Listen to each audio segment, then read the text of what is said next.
Today marks the beginning of a new chapter in my life.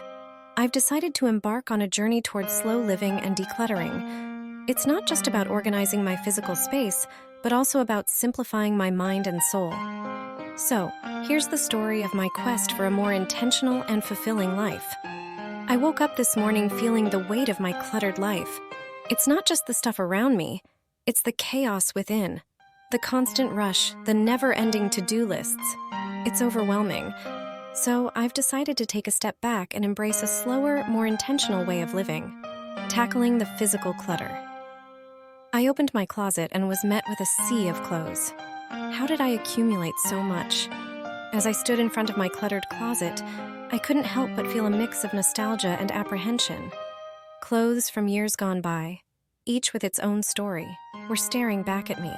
It was time to confront the mess and untangle the emotional ties that had manifested in the form of physical clutter. With a deep breath, I began the journey of decluttering. The KonMari method became my guide, and I held each item in my hands, asking a simple yet profound question. Does this spark joy? As I sorted through my wardrobe, I unearthed forgotten treasures and relics of the past. Each piece held memories, some joyful, others bittersweet. But I realized that holding on to these items wasn't preserving the memories, it was stifling the present. Letting go became a lesson in detachment. The more I embraced the idea that the value of a person isn't determined by possessions, the easier it became to part ways with unnecessary items. The space that emerged wasn't just physical, it was mental and emotional. I donated bags of clothes, freeing up physical space and, unexpectedly, lightening the load on my mind. The weight of unnecessary material possessions lifted, and I felt a newfound sense of liberation. This process extended beyond the closet. Each room, each drawer became a canvas for intentional living.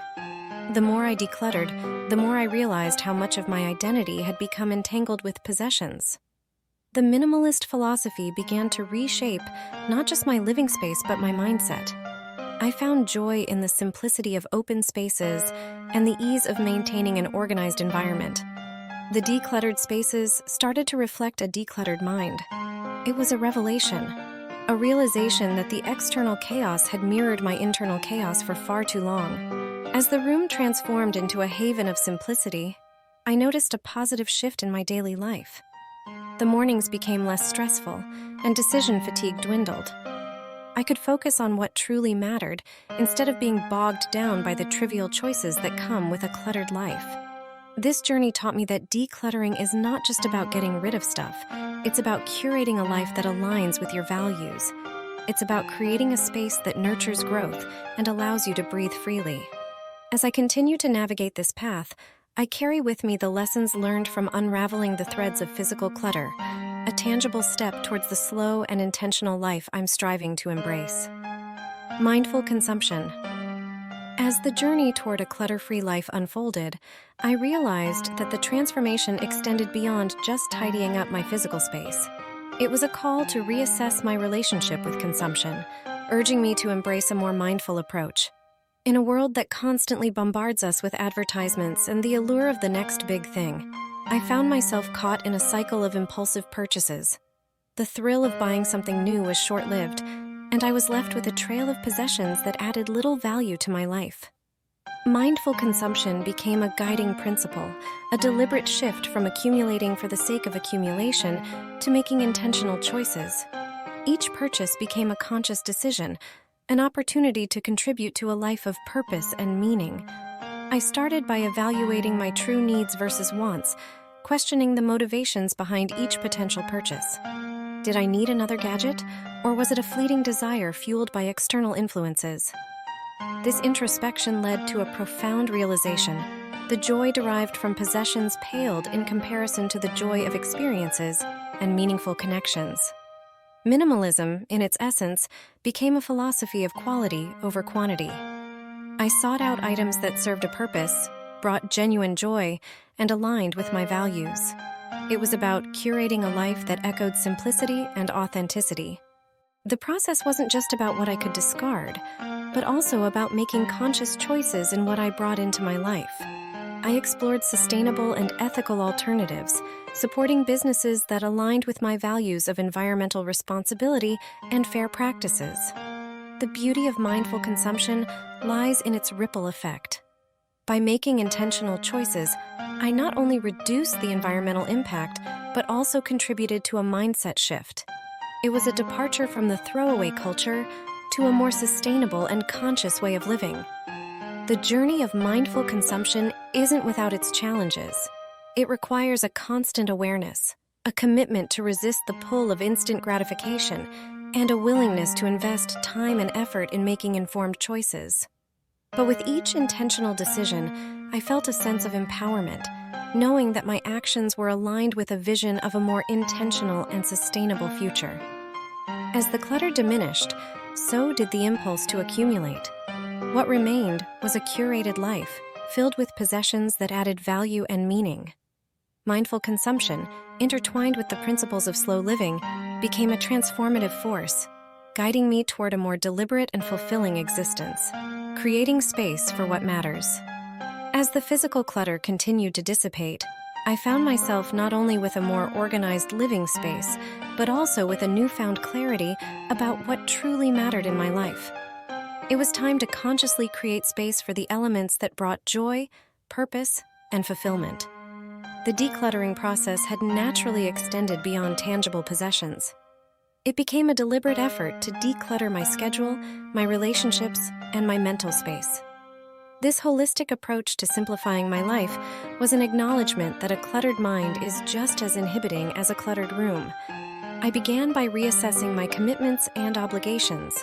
The constant hustle and bustle had left me feeling drained and disconnected from the present moment. It was time to prioritize and focus on activities that resonated with my values and contributed to my overall well-being. Saying no became a powerful tool in reclaiming my time. It wasn't about missing out. It was about saying yes to the things that truly mattered.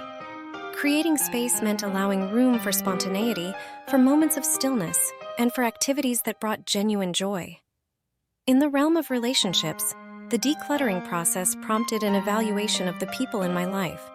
Were my connections nourishing or draining?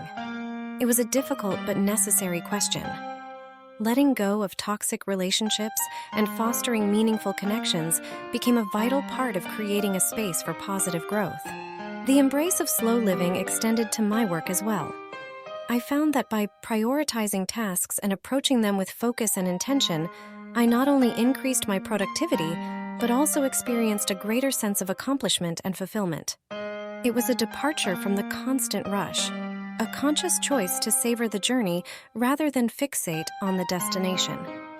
In the digital age, where information bombards us from all directions, I cultivated a mindful approach to technology. Social media became a tool for connection rather than a source of comparison and anxiety. I embraced digital detoxes, allowing myself to be fully present in the offline world. Nature became a refuge in my slow living journey. Whether it was a leisurely stroll in the park or a weekend getaway to the countryside, I discovered the therapeutic power of being in tune with the natural rhythms around me. The seasons became a gentle reminder of the cyclical nature of life, encouraging me to embrace change with grace. Through slow living, I learned to appreciate the beauty of the pause. It wasn't about being idle, but about being present. The world, once a blur of constant motion, revealed its intricacies when viewed through the lens of mindfulness. The embrace of slow living is an ongoing practice, a commitment to resist the pull of instant gratification and savor the richness of each moment. It's a conscious choice to prioritize depth over speed, quality over quantity, and presence over distraction. As I continue to navigate this journey, I invite you to join me in the exploration of slow living, a way of life that invites us to savor the symphony of existence, to dance in harmony with the rhythm of our own heartbeat, and to find fulfillment in the unhurried moments that compose the masterpiece of our lives.